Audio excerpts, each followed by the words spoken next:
अगली हेडिंग लिखेंगे राष्ट्रीय उपभोक्ता विवाद निवारण। राष्ट्रीय उपभोक्ता विवाद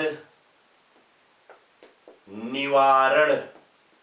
राष्ट्रीय उपभोक्ता विवाद निवारण आयोग, निवारण आयोग। ठीक है, ये उपभोक्ताओं से संबंधित जो विवाद होते हैं उनका निपटारा करने के लिए इसका गठन किया गया है। एनसीडीआरसी भी कह सकते हो। तो उपभोक्ता सुरक्षा अधिनियम 1986 के तहत, ठीक है, तो लिख लेना उपभोक्ता सुरक्षा अधिनियम, सुरक्षा अधिनियम 1986। ये भी पूछा जाता है और यहां लेक्चरर के लिए विशेषकर से ये इंपॉर्टेंट है। हाँ, ये जो टॉपिक है ना मानवाधिकार और ये राष्ट्रीय उपभोक्ता विवाद निवारण आयोग है, ये विशेषकर लेक्चरर के लिए है ये। ठीक है, उपभोक्ता सुरक्षा अधिनियम 1986 के तहत वस्तुओं में पाई गई शिकायतों के निवारण हेतु 86 के तहत वस्तुओं में पाई गई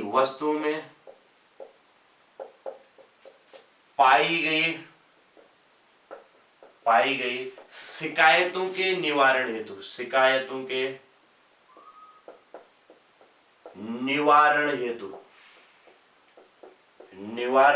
हेतु किसका गठन किया गया है? राष्ट्रीय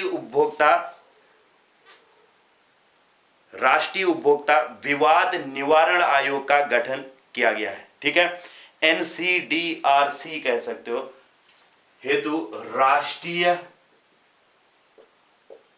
उपभोक्ता विवाद निवारण आयोग का गठन 1988 में किया गया। 1988 में किया गया। अब ये दोनों चीजें पूछी जाती हैं, किया गया। इसमें और कुछ क्वेश्चन बनते नहीं है, यही क्वेश्चन बनता है कि उपभोक्ता सुरक्षा अधिनियम किस वर्ष का है, तो 1986 का। और दूसरा राष्ट्रीय उपभोक्ता विवाद निवारण आयोग का गठन कब हुआ, तो 1988 में हुआ। और इसका मुख्यालय कहां है? मुख्यालय इसका नई दिल्ली में है। मुख्यालय कहां स्थित है? नई दिल्ली। ये टॉपिक सिलेबस में लिख रखा होगा इनने अलग से, राष्ट्रीय उपभोक्ता विवाद निवारण आयोग, इसको आप लोग लिख लेना, इसका मुख्यालय नई दिल्ली है। अब यहां से अगला टॉपिक आता है मानवाधिकारों की सार्वजनिक घोषणा। मानवाधिकार टॉपिक हमारे सिलेबस में भी दिया गया है, इंपॉर्टेंट है। और उससे पिछले पेपर को देखना, उसमें क्वेश्चन आए भी हैं, मानवाधिकार से क्वेश्चन आए हुए हैं, इंपॉर्टेंट क्वेश्चन।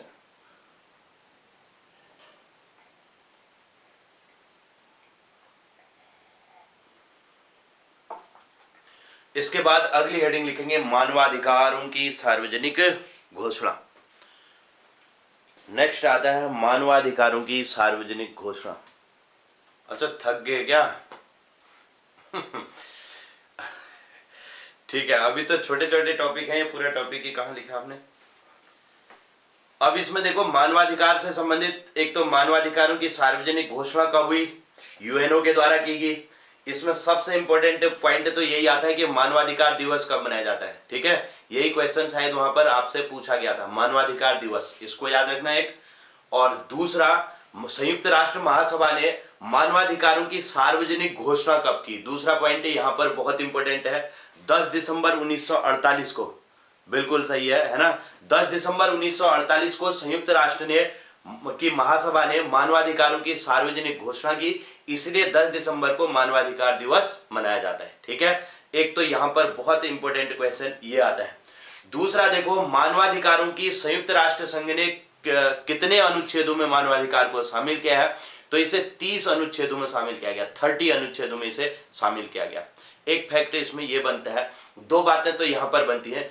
इसके अतिरिक्त देखो भारत में भी मानवाधिकार से संबंधित कुछ काम किए गए।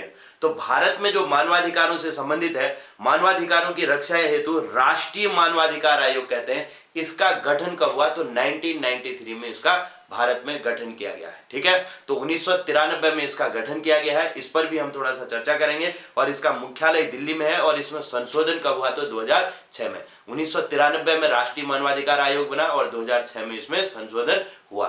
तो इन बातों पर हम चलेंगे। तो आज मैं इतना ही करा रहा हूं, कल इसमें चलेंगे, क्योंकि ये फिर पूरा ही टॉपिक हो जाएगा। मानवाधिकारों की सार्वजनिक घोषणा और भारत में मानवाधिकार, इन दोनों चीजों पर चलेंगे। और इसमें एक चीज और आती है कि मानवाधिकारों से संबंधित राज्य मानवाधिकार आयोग भी बने हुए हैं। तो राज्य में भी मानवाधिकार के लिए बना है। एक देश का हो गया राष्ट्रीय मानवाधिकार, एक राज्य में मानवाधिकार भी से संबंधित काम भी होता है। तो ये तीनों को समझेंगे, यूएनओ में, भारत में और भारत के राज्यों में। तो तीनों से संबंधित समझेंगे। ये यहाँ विशेषकर लेक्चरर के लिए इंपॉर्टेंट है ये।